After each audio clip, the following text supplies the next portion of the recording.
Hi everyone, welcome to Learning Impact. In today's lecture, we will discuss types of social group on the basis of contact. So let's start. Okay, first we have to define social group. Social group refers to a collection of individuals who interact with each other. They share some common interest and often have a sense of belonging.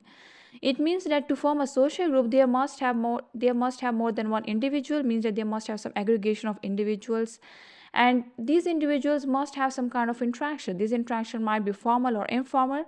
They also will share some common interest.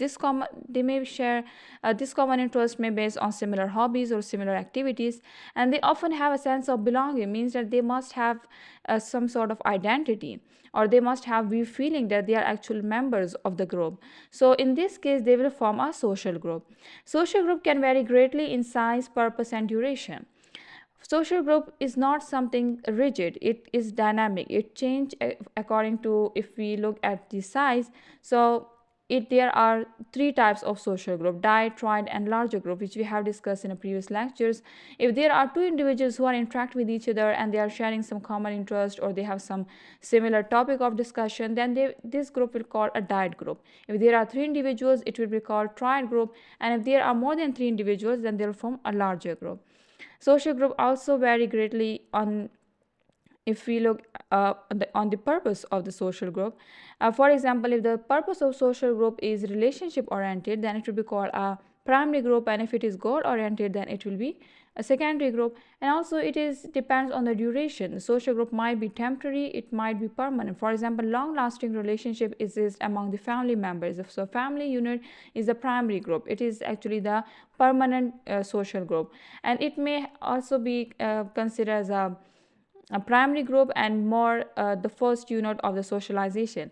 And in case if the duration is too short, means that the social group is temporary. It might be possible, for example, a set of friends who gather, who play a game and then go and then they go back to home after last ending the game. So in this case, this social group or the friend circle, they are actually the temporary group. Example of the social group, for example, might be couple group. It could be example of the diet group also. There are two individuals, and there may be, for example, the family unit, which is the example of the primary social group also.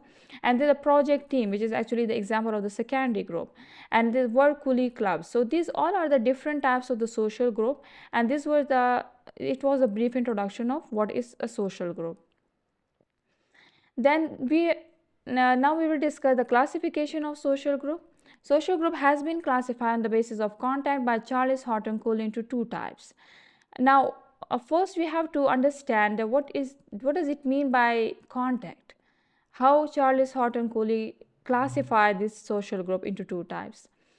Um, Basis of contact were actually referring to the members' degree of personal concern for one another. That those individuals who are actually a part of the group, these individuals, how much they are concerned about each other. Either they are concerned about each other as a person, or either they are concerned about each other as a functionary, and what kind of social interaction exists among them. Either it's in depth, or it's formal, it's more personal, or it's impersonal. So on the basis of this contact, the contact among the members of the individuals, how they view each other, how they define each other, this is actually the basis of contact. So on the basis of this contact, what kind of contact or relationship exists among the members of the group, Charles Horton Cooley actually classifies social group into two types. These two types are the primary group and the secondary group. Before we go into detail of what is primary and secondary group, first we have to study a brief biography of who was Charles Horton Cooley. He was actually an American sociologist who also presented the concept of looking glass self-theory. His famous works include Personal Competition, which was published in 1899, and this personal competition was actually focusing on the United States, in which he argued that United States become more industrialized, which had led to more individualism and competitive society, which actually is a bit less concern for traditional families and neighborhood. Then there was the second work, which is called The Human Nature and the Social Order, which was published in 1902, in which he was actually enhancing and elaborating the mere discussion of I and me. Then there was a third famous work of the Charles Horton Cooley, which was called The Social Organization, published in 1909. This social organization is considered most important famous work of the Charles Horton Cooley, because it was the social organization in 1909 in which he actually gave the concept of the primary group. Now, this was actually the brief introduction of the Charles Horton Cooley. Now, for what is primary group? The classification which has been done by the Charles Horton Cooley, which was the primary and secondary group. First, we have to discuss what is primary group. Primary group refers to those group in which we come to know each other people intimately as individual personalities. Means that the relationship that exists among the members of the group, it is intimate relation, means it is close relation, it is in-depth relation, and the individuals, they view each other as individual personalities, means that they define each other in terms of who they are, means that they are interested in each other personalities, they tend to know each other personally. So we can say that in case of the primary group, the relationship that exists among the members of the group, they are more intimate, they are more close, in depth. Social contact is informal, and it is more casual type of relationship. Now, there are some characteristics of the primary group. First, that the social contacts, they are informal, personal, and relaxed.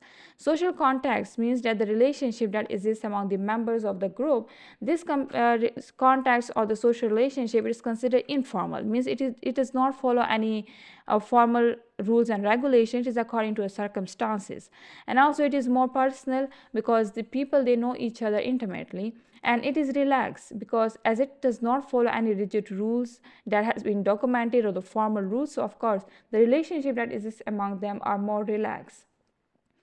Then it is based relationship oriented group. Primary group is considered relationship oriented group, means that they actually give priority to relationship. They tend to confide hopes and fears, share experience, and feel the need for the intimate human companionship. So they actually give emotional support to the other members. Then it helps in the personality formation, as we know, for example, in case of the family unit, which is actually the primary group, because in case of the family unit, the social contacts are informal, personal, relaxed, and it is relationship oriented. So for example, if we take the family unit, so in this case, family unit is considered the first social unit in which individual personalities start to form. So personality formation is actually considered the most important function of the primary group. Then the members of the primary group, they are unique and irreversible. For example, in case of the family unit, the parents status is irreplaceable. Nobody else can replace the status of parents for anyone. So in case of the family unit, we can say, or in case of the primary group, we can say that the members, they are unique, means that the emotional support which they give to the other members, this such emotional support we cannot get from any other person because it is unique and it is irreversible members. And it is the primary group is mostly of smaller size because mostly the relationship and the social contacts, they are personal and informal and intimate, but this intimate and informal social contact is possible if this group size is small, because as long as the group size tend to become larger, the social contacts, then they move from informal to more formal, then it does not shift from the personal to become impersonal. So as this group size, when it is smaller, then the relationship is more impersonal, more informal, and more personal. Then primary group exists within the secondary group. It is possible that there are many primary group that exist within the secondary group. For example, in case of the organizations, which is considered secondary group, there are many possibility of formation of primary group, because there are those coolies who are working with each other for years. They form a primary group. They form a kind of friendship, a relationship oriented group. They have a personal relationship. They also discuss topics that is other than related to the organization.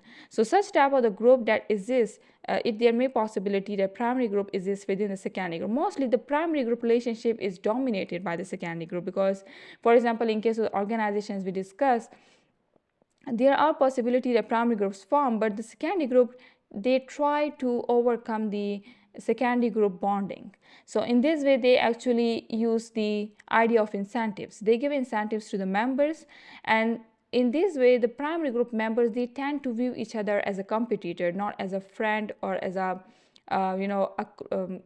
sympathizer, or a close intimate members. So in this case, it will lead to the competition and the primary group will become weakened. Hence, in this way, the secondary group, they actually dominate the primary group. Okay, then the other characteristics, like the primary group, they are the first teacher of right and wrong. For example, a family unit, they actually teach us that what is right and what is wrong. They teach us about morality. And another example, for example, a set of close friends who are friends for years, for 10 years, 20 years, such kind of close friend, which is mostly of smaller in size, and they are mostly the friendship that is for years. So such kind of close relationship and peer circle, they actually teach us what is right and wrong. Then the informal primary group, they have informal structure and flexible rules. Because why it is called flexible rules and informal, like this structure and the rule, they are actually made by the members of the group themselves. It is not something approved by the parliament or which is documented, but it can be changed at one moment, in another moment, at any instant these rules can be changed because it is formed by the members of the group themselves. Then there are also long lasting relationships that exist among the members of the primary group, for example in case of family unit. Then there is a strong emotional support also, because primary group actually fulfill the need for the human companionship. So that's why they provide emotional support to the individuals. Then sense of belonging also. For example, a family unit, so they have the set of belongingness to the same family. Parents and children, they are all the member of the primary group. That is that uh, they all are the members of the same family.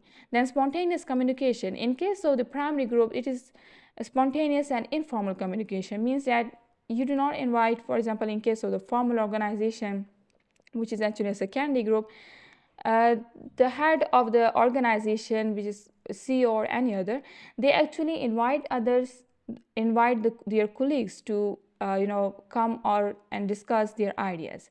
In case of the primary group, it is not in this manner. Like in case of primary group, it is spontaneous. Everyone speak whenever they feel that they wait for their turn and then they speak. So the mostly communication, it is informal, verbal and spontaneous. And the human, in case of the primary group, the quality is mostly judged by the human responses, how much they respond to each other, what kind of responses exist among them. Like it is either in-depth interaction, either they respond more honestly to each other. Such kind of human responses actually determine the roots of the primary group, either it's a strong primary group or not. Example of the primary group may be, for example, family, which is actually the first teacher of right and wrong. Also clique, set of close friends, or support group. It also involves a good lunch table clique that has a fun. For example, a group of family members or a group of friends, they gather and they do lunch with each other and they have fun. This is a primary group. In case of, for example, some ladies, they gather and they play a game. This is considered a primary group because this is mostly of smaller size, and also they such kind of group, they are relationship oriented. They does not gather for for any specific purpose, but they just gather for a fun. They may play a game, and such type of the groups, they are called primary group. Then the second group is called secondary group. The secondary group, it refers to social group in which the social contexts, they are formal, impersonal, segmental and utilitarian. It means that the relationship that exists among the members, they are more formal, they follow specific rules and regulations. They are impersonal, means that they sorry okay, it is considered impersonal because they are not interested in each other as a person, as a personalities. They are actually interested in each other as a functionary who will fill that particular role. So it is mostly impersonal. They do not know about, they are not interested in knowing about the family background of an individual, or know about the personality or their hobbies or their activities. So these all are the concerns of the members of the primary group. In case of the secondary group, it is more impersonal. It is segmental. You try to communicate with a segment of the group in which you have some sort of concerns, you just communicate with that segment. And also it is utilitarian because it is mostly goal oriented. It is the such kind of group, it actually form based on a specific goal, and this goal is actually predetermined before forming the group. For example, if I decided to form a group which can help me in reading material before an exam, so I just try to collect some I just try to share my goal with my friends, and I told them that I want some, we have to read this material together in order to understand it well before an exam. So that kind of group will be called secondary group, because it is the goal which actually determine what kind of group will form. So this group is actually called secondary because the goal which has been decided is actually predetermined. Then there are some characteristics. Individuals, they actually act as a functionary, means that they fill a particular role. One will act as a, for example, in case of the company or organization, one act as a CEO, another person act as a colleague, or as a consultant, or so these all are, there are specific rigid status and rigid roles that have been assigned to the members of the secondary group. And the secondary group quality is judged by the performance, not by the relationship oriented, but is judged by the performance. How much a member they perform well in the group, then they will be on the basis of that performance they are considered, they have been awarded. So if an individual of a secondary group, they do not give up, they actually give poor performance, in this way they can be replaced, they will be replaced by the head of the group. So mostly the quality is judged by the performance, and it is secondary group is considered as a mean to achieve a particular goal. As we discussed, that the goal of the secondary group is predetermined, and they must have some kind of goal to form that group. And it is also temporary and reversible members, as we discussed, that if, for example, if one member is giving a poor performance, so that member will be replaced by the head of the group. So that's why it is considered temporary group and reversible members, and based on a shared interest, hobbies, or activities. Now these are actually the shared interest, hobbies, or activities are actually those bases on which the goal are formed. For example, if I tend to, as we discussed, that I tend to form a group which can help me in reading material, that is one type of goal. For example, if I tend to form a goal to form a group which can help me to win a tournament of any particular game, so that is another goal. So the goal may be vary, but in case of secondary group, the goal is necessary because it is not relationship oriented as we discuss in a primary group. In secondary group, the goal is necessary, but that goal might be based on a similar interest or based on hobbies or activities. For example, if I'm interested in gardening, so I just approach some people and form a kind of secondary group to help me in gardening. Now it is considered secondary group because I first decide goal, and then I form group on the basis of that goal.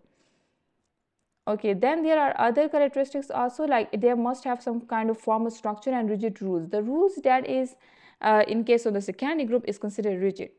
When we decide rules, when we decide goals, at the same time we also decide some rules also. For example, if I approach my colleagues to help me in a reading material and to form a group, in this case I will make a rules like for example, we will read such material within a specific time period. So they must have some rigid rules and formal structure. Also, impersonal utilitarian social content. Utilitarian means that it must have some kind of utility or outcome, because it is not something it is not a group which has been made just for fun. There must have some kind of output or impact. Then it is mostly larger in size. In case of the secondary group, it is mostly larger in size as compared to primary group, because primary group mostly based on the intimate relations. So in case of the secondary group, the group is larger because it is not concerned with the in-depth interaction or with the personal interaction, but it is more impersonal, so it preferred to have more members in a group. They also in case of the secondary group, it may be possible that members, they suppress one's true feelings. In case of the primary group, they actually share their true feelings, but in case of secondary group, it is possibility that to individual, they suppress one's true feeling in order to achieve a particular goal. And primary principle of a secondary group is to work done. Now, example of the secondary group like labor union, trade association, country club, or PTA. These all are the examples of the secondary group, which has been made for a particular purpose, like trade association for trade. Also, two persons bargaining briefly over a store counter. Now, in this case, for example, it is considered a secondary group. Now, here is the controversy, like two persons who are bargaining briefly over a store counter, it is considered of smaller size. Then why it is a primary group? It is considered secondary group because in this case it actually, the members actually follow a particular rules and regulations of the store counter. They interact each other according to rules. That's why it is considered secondary group. If their interaction is not based on their behavior is not based on the their own will, it is actually regulated by the regulatory body or by the rules of the store counter. So now in this case we can also explain this point that as we discussed that in secondary group they suppress one's true feelings. So in case of the two persons bargaining briefly over a store counter, it is also considered that it could be the latent example of that. For like for example, if a person he's not in a good mood, still he has to, if a salesperson must be cheerful and polite even with a splitting headache, and when the customer is and even if the customer is when the customer is bored. So in such case they have to interact according to rules. So that's why it is considered secondary group. Tournament players, as we discussed in a primary group example, that some ladies they gather and play a game, that is considered primary group. But if that ladies they gather and they tend to play a game for to win a tournament, and they follow a kind of pattern of playing, which is mostly in case of the tournament, then it will be considered secondary group. Then in case of temporary group, form a holiday party. The now in this case the goal is predetermined. You first decide a holiday party and then you decide to form a group for a holiday party. That's why it's considered secondary group. Then organizing a reading group before an exam. Before an exam I decided that there must have other individuals who can help me in reading, so I just organize a reading group before an exam. In this case the goal is predetermined, then I made a group according to that rule, according to that goal. That's why it is considered a secondary group. Okay, then there are also another type of group which is actually task group, which was not discussed by the Charles Horton Cooley, but but we will discuss task group in this lecture because it is considered the most common form of group in our society by most scholars. Then what is actually task group? It actually refers to group that is neither clearly primary nor secondary, but they are intermediate with some features each. Now, task group actually, is its name indicated, is task oriented group, which has some particular task to follow or to do. So that's why they neither they are clearly primary nor secondary, because they have characteristics of both. Some characteristics of primary and some characteristics of secondary. That's why they are considered the intermediate group between the primary and secondary. And the most common form of group which exists in our society, they are task oriented. It has some characteristics of primary and secondary. Now, what are these characteristics of primary and secondary that exist in the task group? We will discuss it now. Task group has some primary group characteristic, that is that it is mostly of small size, and they have face-to-face interaction, means that more informal interaction and more personal interaction, and it also follows some kind of informal way, informal rules. But in case of the secondary group character that exists in this task group, they are goal oriented. As we discussed, it is task oriented. It means that they must have some particular purpose or goal. Then members are concerned about work performance, as it is goal oriented. So of course members, they know each other as a functionary. They are concerned about each other as in context of performance. If one member they are poorly performing, they will be replaced. If one is good, performing good, he will be awarded by incentives. So now example of the example of the task group are the work team, committees and panels of many sort. For example, if there is an organization and there are many tasks to do, so the organization, they will divide the members into small teams, that is considered work team. And so that will be considered a task group because it will have the characteristic of the small size, face-to-face interaction. As it is small size, so of course they will have more personal relation, and there will also have some secondary group characteristic because it is goal oriented. The organization, they will actually assign some goals to each work team. So in this case, that kind of group are actually called this task group, and this task group is considered actually preferred mostly by the organizations in order to work done. Okay, here are at the end there's a conclusion in which we'll actually compare these three groups.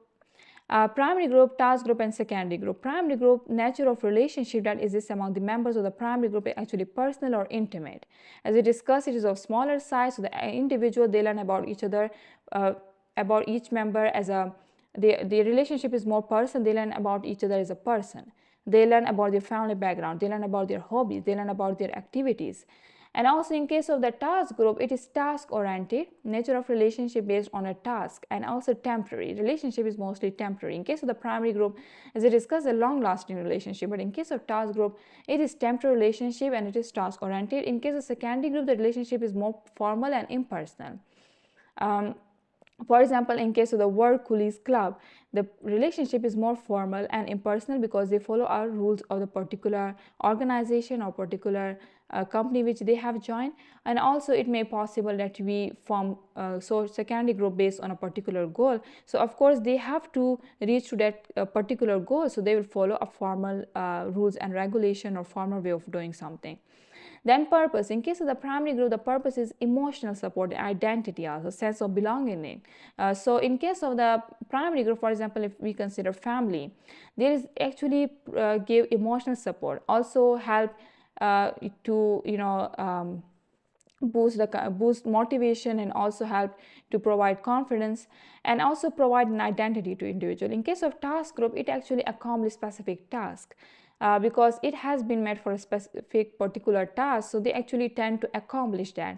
And secondary group is also goal oriented, so it also achieves specific tasks, but they are different from the task group, because in secondary group the group is mostly of larger size, and there is mostly formal relationship that exists among the individual. For example, if an organization, it is if for example a project, there is a project and there is a large group of the project team who will actually work on that. So as a whole, if they are doing that, that will be secondary group. But if the project manager, they actually divide the members into a small work teams in order to make more effective way of doing something. For example, a small team which has been formed to monitor the resources, and the other small team which has been formed to approach the technical technical perspective, or the other who are working on a making a project schedule. So in this case, then it will be called a task group, because each group which has a small size, which has some individuals, they all will have assigned a particular separate goal. So in this case, that will be a task group. But if the whole organization are working a task collectively, then it will be a secondary group. Then the duration of the primary group is a long term, because it is a long lasting relationship. As an example of family, so it is mostly considered a permanent group. In case of the task group, it is actually the short term, it is a temporary group. And in case of the secondary group, it is a variable, it may be, but it is mostly also in short term. But in case of the task group, it is more short term as compared to secondary, because secondary group, they actually, as a group, the whole members, they are participating in a similar goal. But in case of the task group, there are many small groups that form. So as there is a separate and small task that has been assigned to that group, that's why they may dissolve quickly as compared to secondary group after finishing or achieving their goal. Then size and interaction. In case of the primary group, the size is small. As we discussed, there are few individuals, and the interaction is face-to-face interaction, because it is more personal and intimate relationship. But in case of the task group, the size is small, and its relationship actually focus on task. And in case of the secondary group, the size is variable, and the interaction is formal and less intense interaction. In case of the primary group, the interaction is more intense. In case of the secondary group, it is less intense. But in case of the task group, it is intermediate of both of them. It may intense or less intense, depend on the task, focus on task. Okay. Then example of the primary group may be family and close friends. Example of the task group may be project team or committee. And in case of the secondary group, they are work colleagues club. Okay, so this was all the different types of groups which has been classified by the Charles Horton Cooley, sociologist, who was an American sociologist. And it was discussed in his famous work, which was called The Social Organization. Remember that the task group and secondary group, there is not a huge differences among them. Task group has a similarity as has some task group have some similarity to the primary group and also have some characteristics of the secondary group. So it is considered a kind of boundary between the primary group and the secondary group. The main group which was discovered by the Charles Horton Cooley was the primary and the secondary, but the task group is considered a kind of boundary or a kind of intermediate group that exists among the primary and secondary group. So this was all about our lecture of the primary secondary group and the classification of the social group done by the Charles Horton Cooley in the social organization. So this was the end of our lecture. Thank you so much for watching. Leave your questions in the comment section below, and like, share and subscribe our channel for latest lectures. Thank you.